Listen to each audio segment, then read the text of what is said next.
Olá, pessoal, boa noite. Aqui quem fala é Michele Siqueira e eu vim para poder falar a sexta parte do meu testemunho, que é a qual eu parei na quinta, dizendo quando meu marido saiu do Brasil, depois de 3 anos e meio que ele ficou lá, e foi para a Itália para poder tirar a documentação dele. Nesse período em que ele foi para a Itália, aconteceu um fato muito inusitado comigo. Devido às decepções que a qual eu tinha passado, eu não estava indo para a igreja, não estava indo para lugar nenhum, e foi uma época muito difícil da minha vida. Por quê? Foi uma época em que eu descobri que meu pai estava com câncer, e eu sem poder ir ao Brasil, sem poder sair daqui, entendeu? E foi uma época muito difícil, e que por sinal foi eu que descobri, assim, o câncer do meu pai, né? Porque eu descobri, não, eu desconfiei que ele estava com alguma doença, porque eu tinha mandado uns telefones pro Brasil, que eram pro Daniel, e outro pra minha irmã e pro meu pai. E nesse exato momento, quando esses telefones chegou lá, Daniel foi, fez um update, ligou e colocou o WhatsApp e falou: olha, Valmir, a partir de agora, toda vez que você quiser falar com sua filha, você é só entrar no WhatsApp. Porque meu pai era bem leigo, né, a respeito de telefone, isso, aquilo outro, então ele não tinha muito conhecimento. E nesse dia o Daniel ligou a câmera, na hora quando o Daniel ligou a câmera, eu deparei com ele, eu falei, nossa, você tá muito magro. E o meu pai sempre foi magro. E eu falei, mas você tá magro demais. Aí eu lembro que as palavras dele desse jeito. Ah, Michele, eu sempre fui magro. Por que você tá falando que eu tô magro? Eu falei, não, você tá magro demais. Aí eu falei, os ossos assim dos seus peitos estão tá muito visível. O que tá acontecendo? Aí a companheira dele, a Ana, ela virou e falou desse jeito: Michele, ele tá com um caroço no pescoço, que ele toma medicação por conta própria e nunca vai no médico. Eu falei: não, pai, o senhor tem que ir no médico, o senhor tem que ir no médico. E ele falou: que médico o quê? Aí ela falou: olha, já marquei médico do Dr. Sérgio, que é um cardiologista da família, já não sei quantas vezes ele não vai. Eu falei, então vou te avisar uma coisa, dessa vez o senhor vai, porque se o senhor não for, o negócio vai ficar feio pro senhor, não vou falar com o senhor. Aí ele brincou, ele falou, agora eu tenho tal do Zap Zap, né? Agora é mais fácil, duvido, você não vai atender. E depois de algumas semanas que ele foi no médico, foi descoberto que ele estava com câncer. E foi uma parte da minha vida muito sofrida, porque quem viu o meu primeiro testemunho, eu relatei a dificuldade que eu tinha, entendeu, com meu pai. E foi muito triste. Por quê? Porque eu e meu pai não se davam muito bem, a gente tinha nossas dificuldades, mas depois que eu vim embora para Londres, a gente passou a conversar, a gente passou a se entender, houve aquele momento de pai e filha de eu pedir perdão pelas coisas que eu tinha feito, ele também chegou ao ponto de me pedir perdão pelas ignorâncias a qual eu tinha feito, e eu automaticamente me tornei uma amiga do meu pai. Por quê? Porque eu já não tinha minha mãe e eu não tinha com quem conversar certos tipos de assuntos que acontecia comigo. Então, eu recorri ao meu pai para poder conversar com ele. Várias vezes, em momentos difíceis da minha vida, eu sempre ligava e falava, tá acontecendo isso, tá acontecendo aquilo. E o meu pai, eu nunca esqueço de uma coisa que ele falava comigo depois de um tempo. Talvez seja por isso que eu passei a me dar tão bem, apesar de eu já amar ele, eu também comecei a ter aquele respeito por ele. E ele falava desse jeito, ô Michele, eu olho pra você, filha, eu vejo eu de novo. Você tem uma cabeça tão dura quanto a minha. Mas não repete os erros que seu pai repetiu na vida, não. Muda. Muda seu pensamento, tenha mais calma, seja mais sábia. Porque às vezes, filha, a gente por ser muito sanguíneo, sabe? Não vigiar naquilo que a gente fala, a gente acaba agredindo pessoas que a gente não quer. E o meu pai, ele me dava muito esse conselho, ele sempre falava isso comigo, que eu tinha que mudar o meu comportamento, que eu tinha que ser mais calma, que eu tinha que tentar pelo menos ser calma. Porque senão ia chegar um ponto da minha vida que as pessoas iriam se afastar de mim, entendeu? Pelo meu jeito explosivo. E eu, com isso, eu tentava mudar um pouco disso de mim. E, conclusão, veio a falecer, foi uma dor insuportável para mim, já não tinha o meu marido ao meu lado. Os meus filhos eram crianças, eu não podia dividir isso com eles. E foi muito difícil a morte do meu pai para mim. E eu lembro que nessa época foi a época em que eu encontrei uma irmã, que eu vou citar o nome dela aqui, que é uma pessoa muito especial na minha vida. Eu digo que ela é minha segunda mãe nessa terra, entendeu? Deus botou ela nessa terra como minha segunda mãe. E eu amo ela loucamente, que foi a irmã Conceição. Eu já conheci ela já há uns 10 anos e já tinha mais ou menos uns 5 que a gente não se via. E eu creio, não tenho dúvida nenhuma, que o Senhor colocou ela naquele momento para me dar, sabe, estrutura, para estar ali do meu lado. E foi o que ela fez durante aquele período. E no momento que eu encontrei a irmã Conceição, meu pai já estava em estágio final já do câncer. A gente já sabia que ele iria morrer a qualquer momento. Mas de uma coisa eu fiquei mais feliz e eu louvo a Deus pela filha da companheira dele, a Tatiana, porque de tanto eu pedir, eu sempre falava, Tati, vê se você arranja uma pessoa para poder ir lá orar pelo meu pai, um pastor, alguma coisa, porque eu queria que o meu pai fosse salvo. Eu queria que ele descesse a sepultura, mas que ele ao menos aceitasse o Senhor como Salvador. E esse era um dos objetivos da minha vida. E para honra e glória do Senhor, o Senhor assim preparou uma missionária que foi lá, conversou com ele no momento dele ruim, já bem debilitado, e ele aceitou o Senhor como Salvador, entendeu? E ele teve ao tempo de pedir desculpa a alguns irmãos, entendeu? Pediu para ver todos os irmãos dele antes de morrer, e foi uma, tipo assim, uma preparação que o Senhor fez. E com isso, eu deixo claro para vocês que a Bíblia diz desse jeito, que você e a tua casa servirão ao Senhor. Quando a palavra do Senhor diz que você e a tua casa servirão ao Senhor, não importa quanto tempo isso vai durar. Mesmo que seja no último minuto, o Senhor irá recolher os seus. O Senhor irá fazer com que os seus venham aceitar Ele como Salvador. Porque Deus, ele fala bem claro que ele cuida dos seus. Então, se você e a tua casa servirão ao Senhor, então não precise de se preocupar. Somente continue orando. Somente continue apresentando essa pessoa, o seu filho, ou o seu pai, ou o seu irmão, ou a sua mãe, que ainda não aceitou Jesus. Porque Deus, ele cuida dos nossos. Ainda que seja somente para recolher, mas ele cuida. E essa certeza eu tenho, que a minha mãe e o meu pai hoje dormem no Senhor, esperando a volta do Senhor para que a gente possa se reencontrar. Não foi fácil, não foi fácil. Eu lembro que eu falava com Daniel, com meu pai a respeito de Jesus, e ele não dizia nem que sim, nem que não. Ele só falava desse jeito. Mas eu creio em Jesus. Mas faltava confissão. E ele fez isso uns 2 meses antes dele morrer. E aquilo foi uma alegria muito grande para mim. Eu tenho as filmagens dele conversando com a missionária. E foi um momento muito glorificante na minha vida. Eu louvo a Deus pela vida da Tatiana. Eu não tenho palavras para agradecer o que ela fez, entendeu? Por mim nesse momento, porque eu não podia fazer. A minha irmã, ela não tinha estrutura nenhuma também para poder fazer isso. E Deus usou a vida dela, entendeu? Para poder me ajudar a ouvir a confissão do meu pai e a convenção dele. Mesmo que ele não tenha sido batizado, porque ele já estava em estágio final, mas eu creio que o nome do meu pai foi escrito no livro da vida e breve nós iremos se encontrar para a honra e glória do Senhor. E foi um momento muito difícil e voltando lá, como eu falei, eu encontrei a irmã Conceição. E nesse momento em que eu encontrei a irmã Conceição, foi dentro do supermercado, a gente chorou muito, se abraçamos e ela, minha filha, você sumiu, isso e aquilo. E o mais engraçado, irmãos, é que nós morávamos muito perto, em Nisden. Eu morava numa rua, atravessava a rua, de frente era a rua da casa da irmã Conceição e a gente não se via. A gente ficou 5 anos sem se ver. E eu sei que eu passei aquela luta toda e a gente não se via. E desde esse dia que a gente se reencontrou, a gente não se largou mais.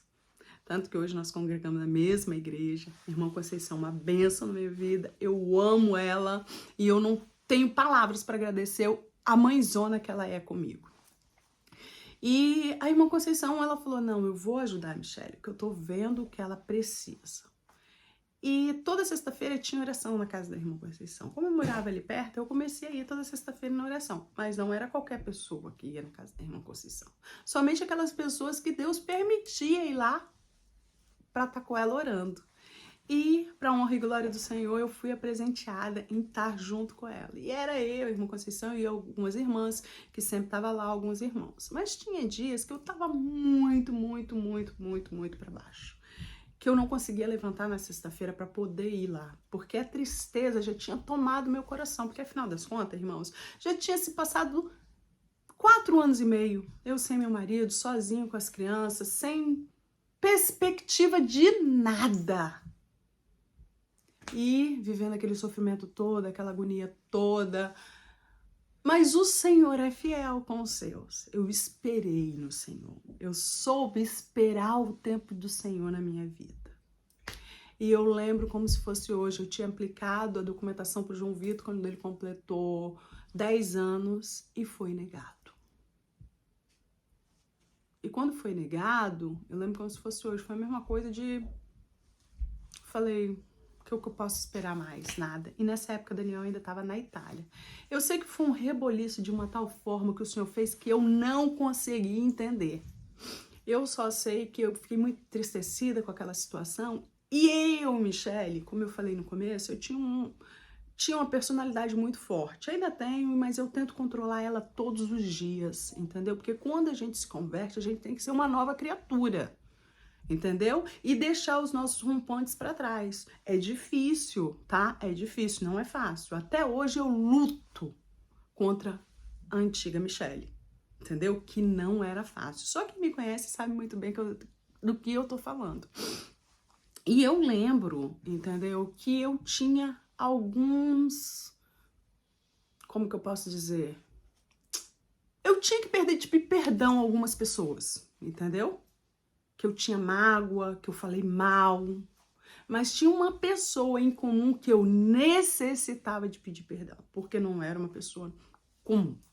Ele era um ungido do Senhor e eu liguei para ele nesse dia, quando o documento do John foi negado. Eu pedi perdão, pedi desculpa, falei, olha, eu falei mal de você mesmo, mas eu quero te pedir perdão, eu amo você em Cristo Jesus, o Senhor tem me incomodado para fazer isso, mas eu não quero viver com essa mágoa no meu coração. É necessário eu fazer isso. Irmãos, eu não tenho dúvida nenhuma que naquele dia em que eu pedi perdão ao Senhor, o Senhor pediu o anjo para descer com a bandeja de prata e me entregar a minha vitória.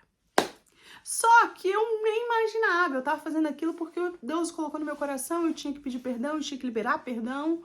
E eu liberei perdão, conversei, a gente se explicou e graças a Deus hoje, para honra e glória do Senhor, eu não preciso dar nome às pessoas, mas eu tenho, entendeu? Um relacionamento com essa pessoa muito bem, toda vez, a gente quase não se vê, mas toda vez que a gente se vê, é aquela alegria, aquele amor, entendeu? Porque eu sei que eu fui curada, eu fui tratada, e eu só tenho que agradecer pela vida dessa pessoa que passou na minha vida durante tanto tempo. E continuei com a minha vida, né? Ali, cuidando dos meus filhos, naquele sofrimento. O Senhor, naquele período todo, dos 4 anos e meio, o Senhor colocou pessoas na minha vida para me abençoar, para me ajudar. Uma delas foi o rapaz a qual eu morei na casa dele durante 4 anos e meio, e que eu vivia ali naquela casa dele, entendeu? Ele permitiu com que eu cozinhasse, vendesse marmitas para me poder sustentar os meus filhos. E foi uma época muito difícil para mim, que nós começamos do zero e eu tive que arranjar alguns motoboys para poder entregar a comida. E foi então que aí saiu a Marmitex da Brasileirinha, que eu trabalhei durante muito tempo com marmitas aqui em Londres. E consegui manter os meus filhos. E eu lembro que nessa época eu ainda estava fazendo as comidas, isso e aquilo, e trabalhava dentro de casa, cuidava das crianças, não permitia faltar nada para eles, porque o Senhor proveu de todas as coisas. E eu lembro que a irmã Conceição toda A sexta-feira tinha oração na casa dela. E ela, Michele, vem aqui em casa orar, que não sei o que. E eu ia. E tinha dia que eu não estava disposta a ir. Meu coração estava muito amargurado, porque eu só ouvia promessas de que o Senhor iria trazer meu marido de volta, de que a vitória já estava na minha mão e que Deus iria abrir as portas. Só que o tempo de Deus não é o nosso tempo. Como eu disse lá atrás, foi feita uma promessa na minha vida, e essa promessa só veio se cumprir depois de 15 anos. O dia em que eu saí do Brasil, Deus falou que me daria a documentação dessa nação, que ele via vários passaportes na minha mão. Só que Deus não disse quando faria. Muitas das vezes a gente recebe uma profecia e a gente acha que o negócio vai acontecer amanhã, mas não é do jeito que a gente imagina, é do jeito que Deus quer. E eu ia toda sexta-feira nessa oração na casa da irmã, e toda sexta-feira quando eu ia era um encontro de vasos ali. Só tinha mulheres e o homem de Deus que botava os pés naquele lugar, e não era qualquer um, porque Deus não permitia entrar todo mundo. E toda vez que eu tava lá, era uma profecia de que o Daniel iria entrar pela porta da frente, que o Daniel ia entrar pela porta da frente, porque nós já tínhamos tentado entrar várias vezes com ele, e todas as vezes que nós tentamos entrar, que foi 2 ou 3 vezes, ele não conseguiu entrar durante esses 4 anos e meio, e eu entreguei pro Senhor, falei, não quero mais saber, que seja o que Deus quiser, Deus sabe o que é melhor. Eu já tinha feito a minha parte, pedido perdão às pessoas com a qual eu tinha tido algum tipo de problema, entreguei na mão de Deus e falei, Deus sabe a hora e o momento. E eu nunca vou esquecer desse dia. Esse dia foi um dia de Deus na minha vida. Eu tinha ido para a oração, eu estava muito triste, com saudade do meu marido, com vontade de estar com ele perto de mim, sofrendo, porque eu já tinha 4 anos e 8 meses mais ou menos sem ele, e eu tava muito frustrada, sabe? Eu tava muito frustrada, eu tava, sabe, decepcionada com a vida, porque eu orava, buscava do Senhor e não tinha retorno. Ou melhor, eu tinha retorno, mas só que o diabo era tão sujo que ele colocava na minha cabeça que eu não teria retorno, que era em vão eu ficar orando. E eu lembro como se fosse hoje. Nessa sexta-feira nós fomos para casa da irmã Conceição e terminou o culto. Na hora quando terminou o culto, estávamos eu, a irmã Conceição, a irmã Juventina e mais 2 irmãs que estávamos com nós lá orando. E nesse dia, na hora quando eu estava saindo, Jesus, eu esqueci o nome da irmã, mas ela é abençoada, é a sogra da irmã Teia. E nesse dia eu estava lá, e na hora quando eu estava saindo, ela virou e falou, irmã Michele. Aí eu olhei para trás, eu falei, oi, irmã. Ela olha para mim, aí eu olhei, aí ela falou, olha, o Espírito Santo de Deus manda você esticar os braços. Eu falei, ai, mais uma profecia. Sabe, eu tava com fardo que eu já não tava mais aguentando. Só Deus sabia o quanto eu já não estava aguentando mais aquela situação. E toda vez que eu falava que eu queria ir embora, o Senhor falava, não há tempo, você não vai embora. Sou eu que cuido de você. Então eu tava tão assim, estafada de tudo aquilo que eu tava vivendo, que eu já falava desse jeito, meu Deus, eu já não aguento mais ouvir profecia, porque eram sempre as mesmas profecias, porém por pessoas diferentes que não sabiam a minha história. Então eu tinha certeza e convicção que Deus era na minha vida, mas eu não sabia quando que aquilo iria acontecer, porque o tempo de Deus não é o nosso tempo, entendeu? Então a gente, quando recebe uma profecia e que as coisas não acontecem, você tem que ter muita fé para você acreditar, isso é muito difícil, mas nesse dia de hoje eu falo para você, continua crendo, se Deus te prometeu, ainda que você não veja nada na sua frente, você creia. Porque ele é Deus, entendeu? Ele chega no tempo certo, na hora certa, ele não chega atrasado. Muitos dizem desse jeito, chega atrasado, não chega não. Chega no tempo certo, na hora certa. E quando chega, chega de uma tal forma que você fica sem entender. Foi assim que aconteceu comigo. Estava eu lá, a irmã mandou esticar os braços. Eu lembro que eu fiz assim com os braços. Aí ela virou pra mim e falou, irmã Michele, eu tô te pedindo pra você esticar o braço. Irmã Virgínia. Vaso de Deus, lembrei agora. Esticar os braços. E no momento em que eu estiquei meus braços assim, ela falou, mas estica e segura, com força. Aí eu falei, amém. Ela falou, porque o Espírito Santo de Deus está me dizendo que o Senhor está enviando anjos agora para descer com uma caixa grande para poder te entregar. Eu falei, amém. Sabe aquele amém assim? Amém. Mais uma profecia. Aí ela falou, irmã Michele, estica o braço. E Deus está mandando te dizer que é hoje. A caixa está descendo agora e é hoje que Deus vai te entregar a tua vitória. Tua vitória e todas as promessas que um dia Ele te prometeu. É hoje, não é amanhã. Falei, amém, irmã. Tomei posse daquilo e vim embora. Mas vim com o meu coração assim, na hora que ela tava saindo, a irmã Conceição veio e me abraçou, filha, deixa eu te falar uma coisa, a irmã Juventina hoje vai ficar aqui. Você não quer vir mais tarde pra você comer um bacalhauzinho de nata? Não, ela vai dormir aqui comigo, eu vou fazer um bacalhauzinho. Eu sei que você adora peixe, adora marisco, filha, vem pra cá comer comigo. Como os meninos alérgicos, eu vou fazer um franguinho pra eles, um peitinho de frango, mas você vem. Aí eu falei, irmã Conceição, não vou confirmar pra senhora que eu vou vir não, porque hoje eu tô com vontade de ficar em casa, eu ainda tenho que limpar as duas casas, que era a casa que eu morava e a casa do lado, então não vou te confirmar não. Aí ela falou, ai filha, faz uma forcinha. Aí eu falei, tá bom. Aí falei, se eu vier eu aviso. Aí nisso fui pra casa, limpei as casas que eu tinha que limpar, isso. Então eu em casa, o telefone toca. Aí eu falei, alô, aí era o meu advogado. Aí eu falei, oi, tudo bem? Ele falou, tudo bem, Michele. Ele falou, Michele, você mandou algum documento pro home office? Aí eu falei, pro home office? Ele é. Aí eu falei, não mandei não. O último documento que eu mandei, você sabe que foi negado, foi o documento do João Vitor, de 10 anos. Eu não dei mais documento não, já tem 8 meses já que foi negado. Eu não vou mandar, tô esperando o Daniel chegar da Itália, entendeu? Pra poder mandar a documentação. Aí ele pegou, parou, ele falou, Michele, deixa eu te falar uma coisa. Eu peguei essa carta sua e mandei para 4 advogados. 2 brasileiros e 2 ingleses, amigo meu. E perguntei se isso era normal acontecer. Ele falou, olha, Michele, todos os 4 falaram a mesma coisa. De 1000 acontece um caso como o seu. Aí eu falei, o que que é? E aquilo já fui ficando nervosa. E eu perguntava a ele e ele tentava me explicar o que estava acontecendo.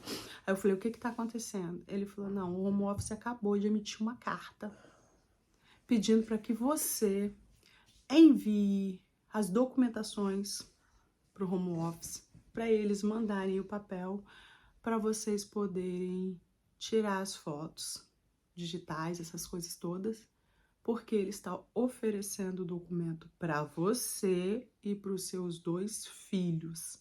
E os seus 2 filhos são seus dependentes. O documento não vem do João Vitor, não vem do Peter. O documento é seu. Eu nunca vi um caso desse. E na hora quando ele começou a falar, eu comecei a tremer. Aí eu só falei desse jeito, olha, vou te dizer uma coisa, não dá o meu documento, isso é mentira. O home office está querendo acreditar, querendo saber onde eu tô para poder vir aqui me buscar, entendeu? Ele quer me deportar. E o desespero meu foi tão grande que eu só falava isso. Ele falava, não, Michele, eles não podem fazer isso, eles estão mandando aqui você vir, enviar os documentos tudo, calma. E eu falava, não, eles vão querer me deportar, eu nunca vi isso, nem você nunca viu, como é que o home office pode estar oferecendo documento para mim? Eu não tenho descendência nenhuma com inglês, nada, não tem condições. Ele falou, calma, Michele, a gente vai enviar o documento para lá e vamos ver o que vai dar. Mas o que tá dizendo aqui é que eles estão querendo dar o documento para você, entendeu? Documento britânico para você e seus filhos e seus dependentes. Eu falei, meu Deus do céu. Aí vinha aquele medo, aquele desespero que a gente não acredita quando a vitória chega. Afinal das contas, Deus tinha falado comigo naquele dia, que naquele dia ele me entregaria a minha vitória. Porém, o medo tomou conta e eu não quis acreditar nesse medo, né? E eu só sei que eu fiquei muito feliz, ele falou, hoje já é sexta-feira, você não vem aqui, mas na segunda-feira cedo eu quero que você traga seus documentos. Eu falei, ok. E eu lembro que eu não liguei pra irmã Conceição, não liguei pra ninguém, e eu me arrumei os meus filhos, e eu fui pra casa da irmã Conceição cantando um louvor, que eu não consigo lembrar esse louvor de jeito nenhum. Eu e ela já tentamos lembrar, mas a gente não lembra, entendeu? E quando eu fui cantando, e foi uma coisa tão linda que aconteceu, tão linda, que foi até engraçado. Olha que eu tô, como as coisas de Deus é perfeito. Você acredita que eu tô lembrando? Ele fala desse jeito, fiel é Deus, Fiel é Deus, não falha, não para, fiel é Deus. Só lembro essa parte. E eu fui cantando. E quando cheguei na porta da casa dela, que ela abriu, tocou o interfone e eu entrei, né, assim, no hall, e eu fui cantando, fiel é Deus. E os meninos junto comigo cantando esse louvor. E não falha, não traza, fiel é Deus. E na hora quando ela abriu, ela ouviu a gente cantando, ela já foi abrindo e cantando também. Só que na hora quando eu vi ela, eu comecei a chorar, ela começou a chorar, e foi aquela choradeira toda, e eu não falava. Aí quando eu entrei, irmã, veio e me abraçou. Aí, tipo assim, elas já sabiam que a minha vitória tinha chegado, porque eu só chorava. Tirei o sapato e abracei a irmã Juventina, ela, e eu fui e contei que o Senhor tinha me dado a documentação. Aí foi uma benção, nós jantamos, conversamos, e na segunda-feira eu fui no advogado levar minhas documentação lá, e eu sei, irmãos, que com menos de 15 dias, eles mandaram fazer a biometria, eu e as crianças, e com menos de 15 dias, eu estava com meus bilhetes na minha mão. E no momento em que eu peguei aqueles bilhetes, eu não acreditei. Eu fiquei, sabe?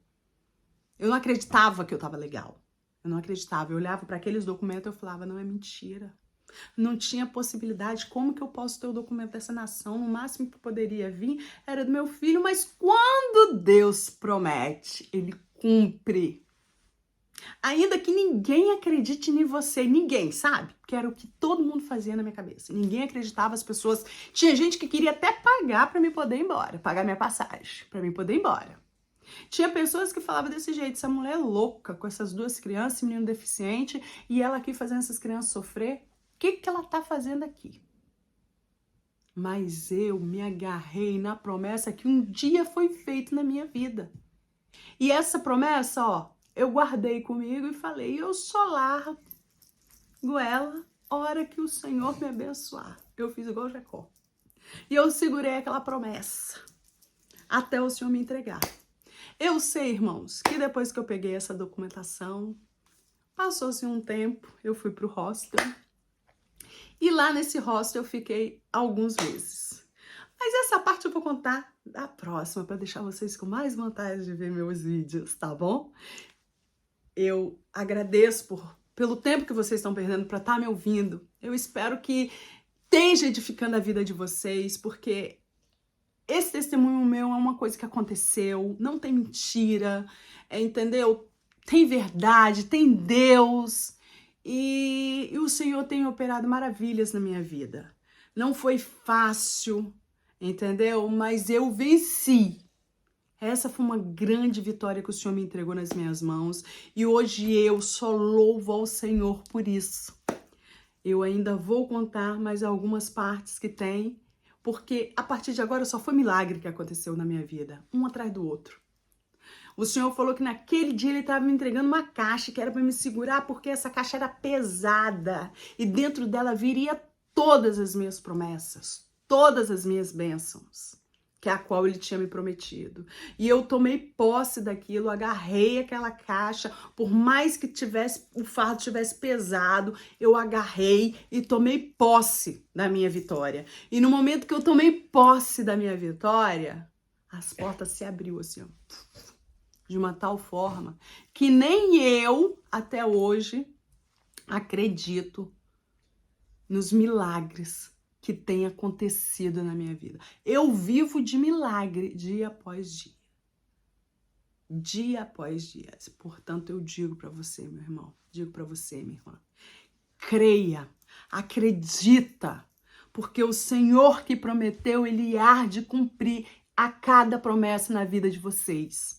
Às vezes, vai ter muita gente para dizer que não vale a pena, que é para você desistir, mas não desista daquilo que o Senhor te prometeu, porque Ele cumpre e não demora, chega no tempo certo, e aquilo que Deus te entregar na tua mão, homem nenhum pode te tirar. Então acredita, confia, tenha certeza que assim como eu e os meus filhos e o meu marido saímos vitoriosos, assim também irá acontecer com você. Vou gravar a parte 7 do vídeo, que vai ter mais bênção, mais milagres. Aí sim, você vai entender o que Deus também vai fazer na tua vida. Amém? Que Deus abençoe vocês, fique com Deus e até a próxima. Beijinhos!